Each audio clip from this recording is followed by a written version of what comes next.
भंडारा जिले में खाद्य एवं औषधि प्रशासन एफडीए ने बड़ी कार्रवाई करते हुए पतंजलि चिकित्सालय एवं औषधि भंडार स्टोर पर छापेमारी कर 29,792 मूल्य की दवाएं जब्त की हैं। जिले में इस प्रकार की यह पहली बड़ी कार्रवाई बताई जा रही है। खाद्य एवं औषधि प्रशासन आयुक्त तुकाराम मुंडे के निर्देश पर तथा सहायक आयुक्त के मार्गदर्शन में जिले भर में विशेष जांच अभियान चलाया जा रहा है।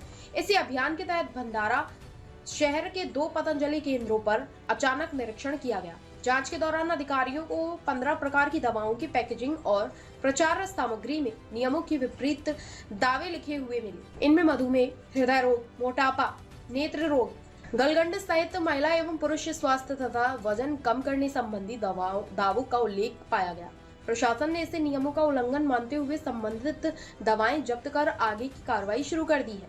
खाद्य एवं औषधि प्रशासन का कहना है कि लोगों को गुमराह करने वाले अथवा नियमों के विरुद्ध दावे करने वाली दवाओं और उत्पादों पर लगातार कार्रवाई जारी रहेगी। इस कार्रवाई से जिले के औषधि विक्रेताओं में हड़कंप मच गया है। मॅडम जिल्ह्यामध्ये किती पतंजली सेंटर आणि तुम्ही आज धाड घातलेले कोणत्या कशा प्रकारच्या मागणी केलेली आहे आणि किती रुपये?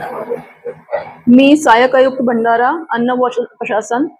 माझे उद्देश किंवा आमचे आयुक्तांचे उद्देश जनतेच्या आरोग्याचे खेळ अजिबात सहन केला जाणार नाही।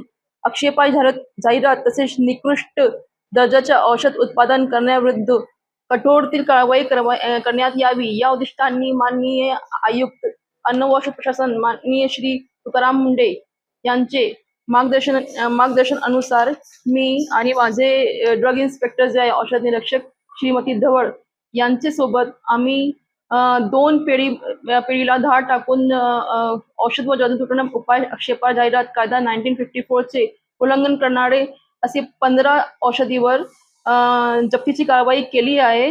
याच्यात एक पतंजली चिकित्सालय म्हणून भंडारा येथे मेंढे कॉम्प्लेक्स मध्ये पेढी आणि दुसरी लक्ष्मी आयुर्वेद औषधालय इथे एकूण 29,792 रुपयांच्या साठा जप्त करून कारवाई केलेली आहे।